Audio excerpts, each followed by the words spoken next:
Hello guys, आप लोग कैसे हैं। आज के इस क्लासेज में हम लोग विद्युत धारा का उसमें प्रभाव डेट मीन्स हम आपको बहुत आसान भाषा में बताने वाले हैं। क्लास 12th और क्लास 10th के लिए ये काफ़ी इंपॉर्टेंट रहा है। इसका थ्योरी आपको पूछता है कि थ्योरी क्या है, लेकिन क्लास 10th में इसका डिफाइन भी पूछता है कि उसमें प्रभाव क्या होता है। विद्युत धारा का उसमें प्रभाव जो उष्मा से उत्पन्न हो, उष्मा मतलब जो हीट से उत्पन्न हो, ठीक है। इसको बोलते हैं effects of electric current. Current बहते समय इलेक्ट्रॉन में कुछ इफेक्ट हो जाता है। इफेक्ट करने का मतलब प्रभाव होने लगता है। कैसे आप समझेंगे, किसी चालक से, किसी तार से विद्युत धारा प्रवाहित होने पर, मतलब कि करंट को गुजारने पर उष्मा उत्पन्न होने लगता है, तो घटना को विद्युत धारा का ऊष्मीय प्रभाव कहते हैं। मान लीजिए कि किसी चालक तार से सिरों के बीच का विभवांतर जो है कितना है, वह 20 है, और उसमें प्रवाहित विद्युत धारा का मान कितना है, आई है, तथा तार का प्रतिरोध मान लीजिए कि कितना है, आर है। ऊष्मीय प्रभाव या कार्य, उसको हम लोग हीट बोलते हैं या क्यू से दर्शाते हैं। टी सेकेंड में उत्पन्न ऊष्मा होता है, ठीक है। तो हमारा हैंस तब हमारा फॉर्मूला निकल के आता है, कार्य बराबर विद्युत विभव या गुणे क्या चीज, विद्युत आवेश, ठीक है। विद्युत विभव गुणे विद्युत आवेश। W बराबर विद्युत विभव को V से दर्शाते हैं, विद्युत आवेश को Q से, तो V गुने कितना हो गया, Q। W बराबर हमारा फॉर्मूला देखिए, आपको पीछे वाले लेक्चर से पढ़े हुई तो आपको कुछ बातें समझ में आएगी। क्या आएगी कि V बराबर IR होता है, ये ओम का नियम होता है। या विद्युत आवेश बराबर होता है विद्युत धारा गुने कितना, समय, तो एक IT बोलते हैं। तो V के जगह मैंने पुट कर दिया IR और Q के जगह पुट कर दिया IT, और याद रखिएगा कार्य का ये सही मात्रक न जूल के बराबर होता है, ठीक है।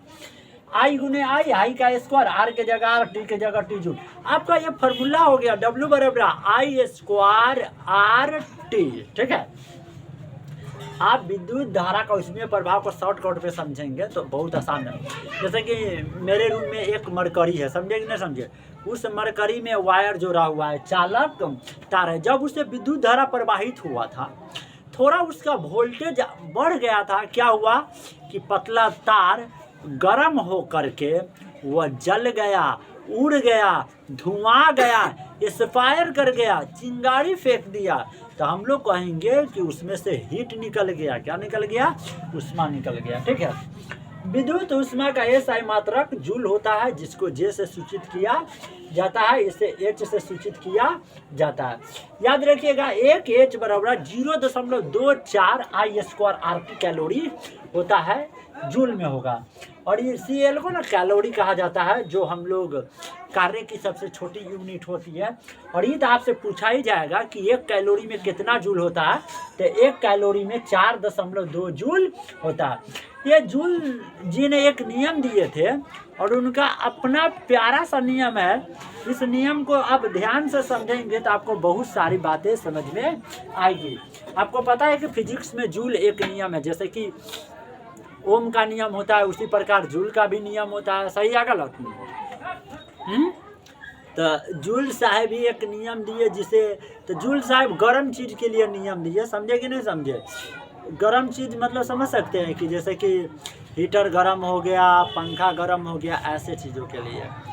आगे देखेंगे जूल का ऊष्मीय नियम, इसको बोलते हैं जूल से हीटिंग लॉ। जूल से हीटिंग लॉ, किसी चालक से धारा प्रवाहित होने पर, किसी तार में जब आप करंट को फ्लो करते हैं तो उससे प्रवाहित धारा के वर्ग के समानुपाती होता है। देखिए, इनमें से हीट निकल रही है, प्रवाहित हो रही है, I स्क्वायर, तो उसके वर्ग का समानुपाती है। जब जब I होगा, H कहने का मतलब उस समय, I कहने का मतलब विद्युत धारा, तो वह T और R के क्या होगा, समानुपात। T और R उसमें नियत होगा। दूसरा जो है, किसी चालक में उत्पन्न उष्मा चालक के प्रतिरोध के समान कहता है। यदि किसी चालक में, तार में उष्मा निकल रही है, ठीक है, क्या निकल रही है, उष्मा, तो उसमें जो प्रतिरोध जो लगेगा ना, वह समानुपाती होगा अपने वर्ग का। जैसे कि एच समानुपाती आर का वर्ग है, मतलब इसके उसमें जो है प्रतिरोध के वर्ग के समानुपात के बराबर होता है। जब एच आर जब होगा ना तो टी और आई उसके क्या होगा, समानुपाती होगा। 3 नंबर पॉइंट, किसी चालक में उत्पन्न ऊष्मा जो हो गया, हीट हो गया, वह चालक के करंट के प्रवाह के समय के समानुपाती होता है। जैसे कि एच समानुपाती कितना हो गया, टी हो गया, जब आई और आर क्या होता है, नियत होता है। आई होप ये सारी चीज़ आपको समझ आई होगी। मिलते हैं नेक्स्ट क्लास में नेक्स्ट वीडियो के साथ। बाकी जय हिंद।